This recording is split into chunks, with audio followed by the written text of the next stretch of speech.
கோடான கோடி விஜய் டிவி ரசிகர்களுக்கு இனிய காலை வணக்கம். இது கேபி ஜுவல்லரி அண்ட் ஜெம்ஸ் வழங்கும் ஜோதிட தர்பார். இன்னைக்கு சனிக்கிழமை.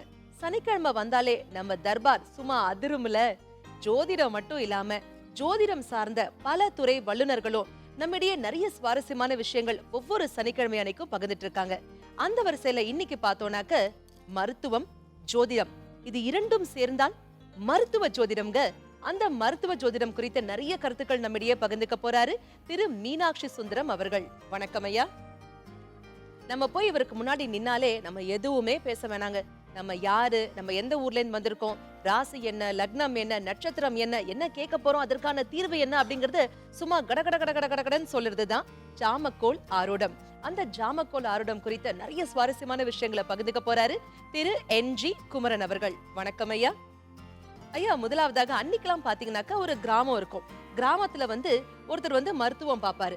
அவரே தான் ஜோதிடராகவும் இருப்பாரு இல்லையா, சித்த மருத்துவர் சொல்லுவாங்க. இப்போ ஒரு வயசானவர் பெரியவர் படுத்துட்டு இருப்பாரு. அவர் போய் பார்த்து என்ன பண்ணுவாரு, அவர் நாடி பிடிச்சு பார்த்து இவர் இந்த மாதிரியான பிரச்சனைகள் இருக்கு, அமாவாசை தாண்டற வரைக்கும் பார்க்கலாம், தாண்டிச்சுனாக்கா ஓகே, இல்ல அதுக்கப்புறம் அவருடைய நிலைமை கொஞ்சம் கஷ்டமா இருக்கும் அப்படிலாம் கணித்து சொல்வார் இல்லைங்களா. ஆனா காலப்போக்குல பாத்தீங்கன்னாக்க மருத்துவம், ஜோதிடம் இது இரண்டிற்குமான இடைவேளை அப்படிங்கிறது ரொம்ப அதிகமாயிடுச்சு அப்படின்னு தான் சொல்லணும் இல்லையா. இன்னைக்கு இருக்கக்கூடிய அந்த நவீன கால கட்டத்துல மருத்துவ ஜோதிடம் அப்படிங்கிற ஒரு பேரே எங்களுக்குலாம் ரொம்பவே புதுசா இருக்கு ஐயா. இந்த மருத்துவ ஜோதிடம் குறித்து சொல்லுங்களேன். பொதுவாகவே மருத்துவ ஜோதிடம் என்பது அன்றைய காலகட்டத்தில் மருத்துவர்களும் ஜோதிடர்களும் ஒன்றாக இருந்தார்கள் அப்படிங்கிறது உங்களுடைய கருத்து, அது எல்லோருடைய கருத்து உண்மைதான். ஆனால் இன்றைக்கும் பார்த்தீங்கன்னா ஒருத்தர் ஆஸ்பத்திரியில் போய் சேர்க்கறதுக்கு முன்னாடி ஜோசியரை தான் பார்க்குறாங்க. காரணம் என்னென்னா, இன்றைக்கி நோயினுடைய தாக்கம் அந்த ஜாதகருக்கு எந்த அளவுக்கு பாதிப்பை தரும், அல்லது சௌரியமாகி வெளியே வந்துடுவாரா அப்படிங்கிற ஒரு ஆர்வமும் ஒரு பேராசையும் எல்லோருடைய மனசுலையும் இருக்குது. அப்போ அந்த மாதிரியான காலகட்டத்தில் ஒரு ஜாதகர் பலன் கேட்கக்கூடிய நேரத்தில் அவருடைய ஜாதக ரீதியாக நாங்கள் பலன் சொல்கிறோம்.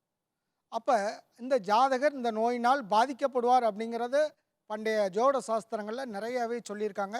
அதன் அடிப்படையில் ஒரு ஜாதகத்தில் 6ஆம் இடம், 8ஆம் இடம், 12ஆம் இடம் இந்த 3 பாவங்களையும் குறித்து அனலைஸ் பண்ணி நாங்கள் சொல்லக்கூடிய பலன் அந்த ஜாதகருக்கு டாக்டர்கிட்ட போய் செக்கப் பண்ண போகும்போது கண்டிப்பாக அதே நோய் தான் அப்படிங்கிற அளவுக்கு இந்த ஜோடம் இன்னைக்கு ரொம்ப வளர்ச்சியாகிருக்கு.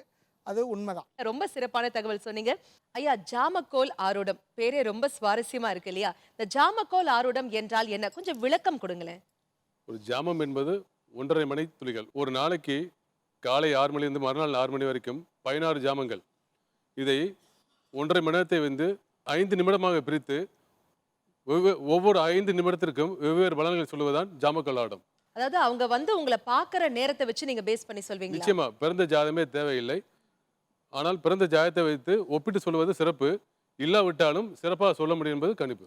ஜாமக்கோல் ஆரூடத்தில் இருக்கிற ஒரு சிறப்பான ஒரு அம்சம் என்னன்னா, பொதுவாக ஒரு ஜோதிடர்கிட்ட வரப்போகின்ற வாடிக்கையாளர் தான் என்ன காரணத்திற்காக வந்திருக்கிறார் என்பதை சொல்லி, ஐயா என்னுடைய மகனுக்கு திருமணம் நடக்குமா, மகளுக்கு திருமணம் நடக்குமா அப்படின்ற கேள்வியை கேட்டு அந்த கேள்வியை சொல்லி ஜோதிடர் சாதகமான அல்லது சாதகமற்ற பதில்களை பெறுவார்.